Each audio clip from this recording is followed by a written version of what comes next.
achievement or the achievement of those of whom is closely associated with. So you ain't just got to be proudful for yourself. You can get proud by hanging with people. Wow. They proud and you proud for them. Amen?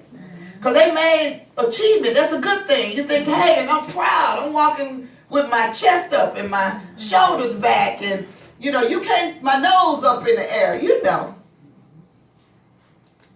And you got to be very careful about that look of pride. So anyway, here we are in 2 Kings 5:1. You have to say amen. Amen. Okay, now we read, now Naaman was a commander of the army of the king of Aram. He was a great man in the sight of his master, and highly regarded, because through him the Lord had given victory to Aram. He was a valiant soldier, but he had what? Leprosy. Stop right there. So, though we know just a few things, enough about the characteristics of Naaman. Amen? In just that brief verse. It says Naaman was a great commander of the leader. I mean, he was a leader of the army. Amen? He wasn't a scary cat. He was boldly in front. He led the people through Syria. He was a valiant soldier, meaning he had awards and achievement. He was decorated. He was decorated. That's exactly right. He was a decorated man. And the Lord said he was great in the sight of his master. Okay, so his master even bragged about how great Aram was. He was highly regarded because through him, the Lord had given victory to Aram. So he got the people out, led them out through Syria. So he did great things, but he had leprosy. So, point one. Sometimes we think we got it all going on, don't we? That we all that in a bag of chips. Amen. But even through all of the good stuff that he had, he was not perfect. Amen. Amen. And his skin condition reminded other people and him that he wasn't. Because back then, leprosy, you know, it's a skin disease. And so it's almost like, I guess if you can visually see like vitiligo, we would see vitiligo. But it was considered contagious.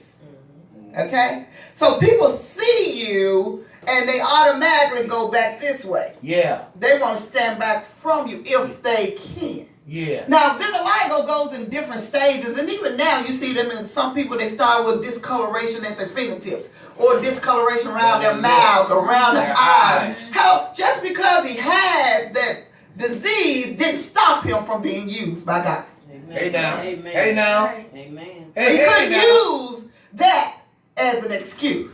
Hey now. Amen. Right.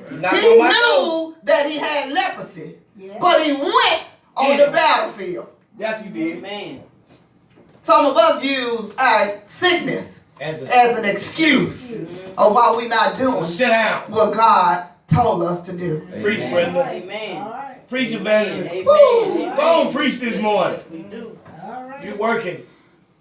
So Naaman goes on and he said, verse 2 said, now bands from Aram had gone out and had taken captive a young girl from Israel, and she served Naaman's wife. Okay? Now we got a young handmaid who is customary there to take care of Naaman's wife. She took care of Naaman. She was her personal hand servant. Okay? She was a young girl. Okay? Now remember that. She said to her mistress, if only my master would see the prophet who is in Samaria, he would cure him of his leprosy.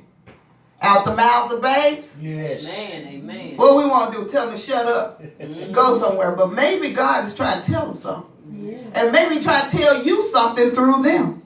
Amen? Amen? This was a young servant girl. But she had a message, if only my master. surely my master would.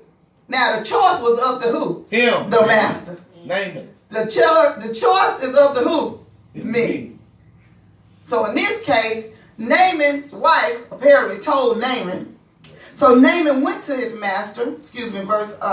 Verse 4 says, Naaman went to his master and told him what the girl from Israel had said. So Naaman gets the message from his wife about the little girl. He goes and asks, remember it's a chain of command because he's in the army. Yes, he's in authority, yet he's under authority. Amen. Okay? All right. So he couldn't make a move without going to the person that's over him.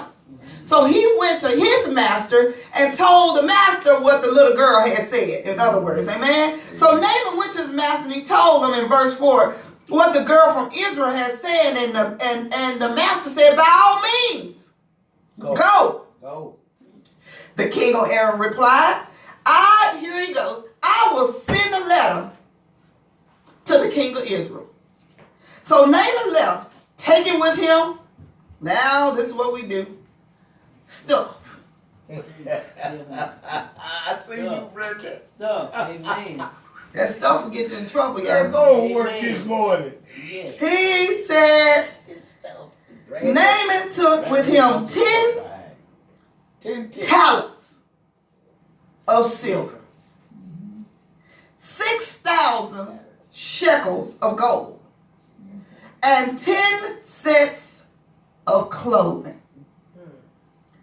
The letter that he took to the king of Israel read, with this letter, I am sending my servant Naaman to you so that you may cure him of his leprosy.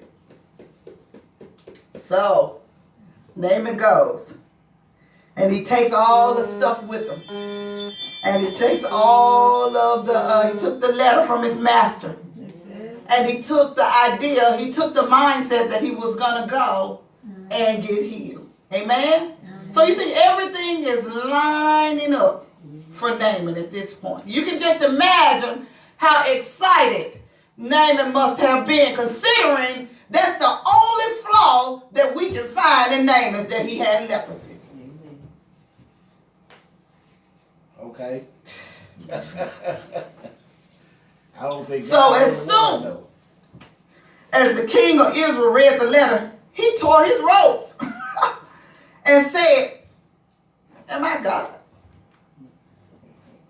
Can I kill and bring back to life? Why does this fellow send someone to me to be cured of his leprosy? See how he's trying to pick a quarrel with me? Now, the person that's supposed to be able to heal him is putting it back on them, saying, wait a minute, I ain't God.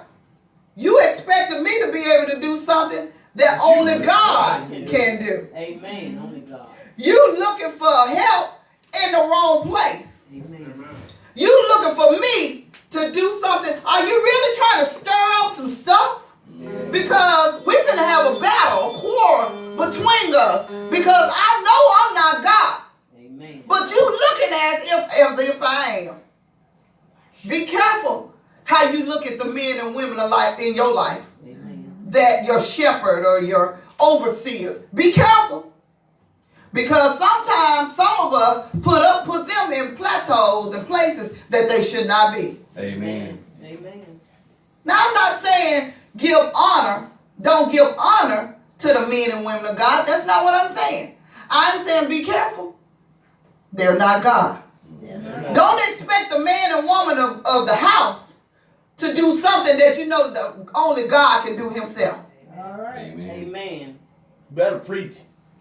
Amen? Amen. So when they can't do what you expect them to do, then your feelings get hurt. Wow. Amen. Then your Christianity get rocked. Amen. Then we go out and we start looking for something else to fill this space. Amen. Because surely something is wrong with them. Well, maybe it was something wrong with me all along. Amen. Preach. Amen. I like that. Woo! God, You gotta reflect on that. God, help us today.